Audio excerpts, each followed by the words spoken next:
საუბარი შეეხო ძალიან ფართო წრეს საკითხების დემოკრატიის მიმართულებით, როგორც ეს ყოველთვის ხდება ხოლმე, როდესაც მონიტორები ჩამომბრძანდებიან საქართველოში. პირველ რიგში აღინიშნა ის, რომ მიესალმებიან იმ წარმატებებს, რაც საქართველოს პარლამენტმა შეძლო საკონსტიტუციო ცვლილებებთან დაკავშირებით, ასევე საგარეო პოლიტიკური კურსის დეკლარაციასთან დაკავშირებით. მათ როგორც ჩანს აქვთ ინფორმაცია, რომ პრეზიდენტი აპირებს ვეტოს დადებას სასამართლოების შესახებ კანონზე და მათ ჰქონდათ კითხვა, ჩვენ გავითვალისწინებთ თუ არა ვეტოს. ჩემი პასუხი იყო, რომ ჯერ არ ვიცი, რას თავაზობს პრეზიდენტი, თუ რამე ჭკვიანურ შემოგთავაზებს, ჩვენ იმის გამო, რომ პრეზიდენტი შემოთავაზებულია, მარტო ამის გამო ვარს არც დღეს ვიტყვით რამეზე და არც დღემდე გვითქვამს. თუმცა ვეჭობ, რომ რამე ასეთი შემოთავაზება იყოს. რაც შეეხება თვითონ სასამართლოების შესახებ კანონ პროექტს, ჩვენ გვქონდა ამაზე საუბარი და მონიტორებს არ აქვს რაიმე განცდა იმის თაობაზე, რომ ეს პროექტი რაიმე ფორმით, რაიმე შინაარსობრივი თვალსაზრისით არ შეესაბამება ვენეციის კომისიის დასკვნებს.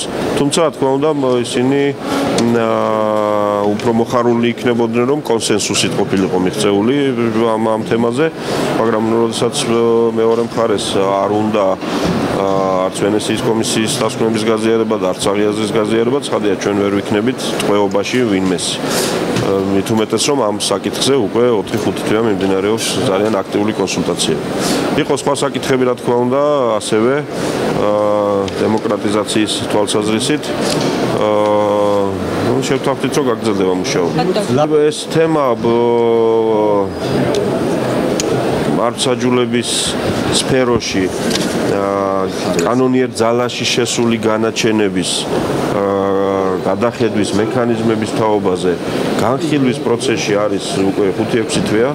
ამ თემაზე არანაირი გადაწყვეტილებასთან მიახლოებული მსგავსი პროექტიც არ არსებობს. ამ თემაზე აჟიოტაჟი ჩემი აზრით ატეხილია დროზე ადრე.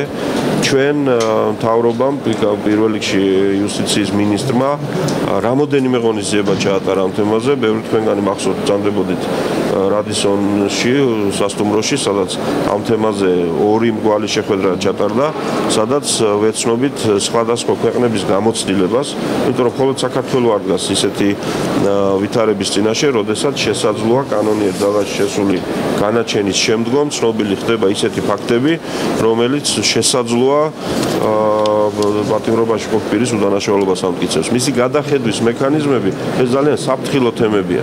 საბჭოთა პერიოდში გენერალურ პროკურორს შეეძლო ნებისმიერი განაჩენის უკან დაბრუნება და ამიტომ იყო წრეზე ტრიალი განუწყვეტელი.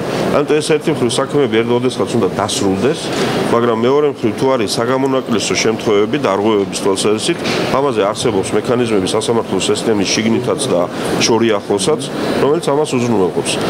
ამიტომ ამ თემაზე რაიმე პროექტი პარლამენტში ჯერ არ შემოსულა, იმიტომ რომ მიდის ძალიან სერიოზული მუშაობა, მათ შორის საერთაშორისო ექსპერტებთან ერთად. ასე რომ აქ ჯერ წუხარ რომ პრეზიდენტი გარკვეულ პრობლემები შეექმნა მას, მაგრამ კარგი ამბავისა, რომ როგორც ვიცი, რაიმე სახიფათო მისი ჯანმრთელობისთვის არაფერია.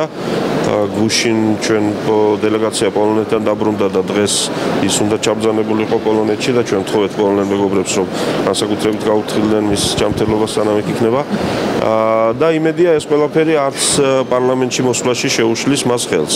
მე პირადად 3 კვირის წინ, როგორც კი იქნა ხელმოწერილი საკონსტიტუციო ცვლილებები, პარლამენტის ტრიბუნიდან გავაკეთე განცხადება, რომ ამ წუთიდან მოხსნილია ყოველგვარი კითხვა თუ ბარიერი პრეზიდენტის პარლამენტში მოსვლასთან დაკავშირებით და მე მიუმართე მას, რომ დაგვიკავშირდნენ კონკრეტული დეტალების შესათანხმებლად როდის და რა ვითარებაში.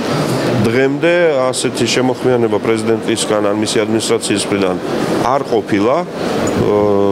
თუ იქნება და როცა იქნება, ჩვენ მზად ვართ სამუშაო რეჟიმში განვიხილოთ დეტალები. ამისთვის მე შევკვირდი პრეზიდენტს, რომ ვუმასპინძლებ ქუთაისში, მე მზად ვარ. მომავალ კვირის განმავლობაში მე კვლავ უცხოეთში ვიქნები. ასე რომ როგორც კი მისთვის სასურველი დრო გამოიძებნება, პარლამენტი მზად არის შეხვდეს, მოусმინოს და ასე ვთქვათ, თხოვოს რომ მოისმინოს კიდეც.